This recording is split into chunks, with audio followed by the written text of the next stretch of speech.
ticker's ABML. George, this is what, an over-the-counter? One of these, I don't know, who knows who's looking at it and why, but this is one of those stocks that all of a sudden went from like nothing nobody ever heard of to now up like a bazillion% in a couple of weeks. What's going on here?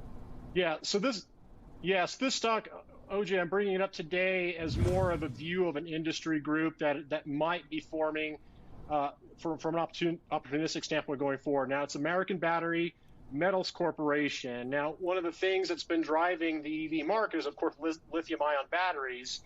Now, this company originally was a lithium ore miner in Nevada. One of the things that's going on, I think it's important to note this, and as a group as a whole, not just this company, is what's going to happen with all the lithium-ion batteries that go bad. So eventually, and I think this is a business strategy that ABML is taking, they're actually now getting the permitting process to go into recycling of those lithium-ion batteries. And this is, again, another industry group that'll probably end up forming over time, as we know that EV batteries are going to need to be recycled on a mass scale, because we've got companies, not just with Tesla, we've got companies like Candy Corp. They're not Candy is an edible candy, but Candy, the cars.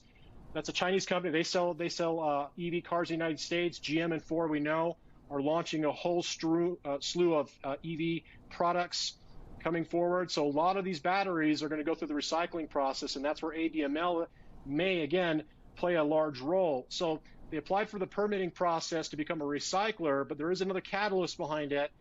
They were recently awarded a grant, about $4.5 million, and that's not a lot of money compared to the almost $2 billion market cap for the company, from the Department of Energy.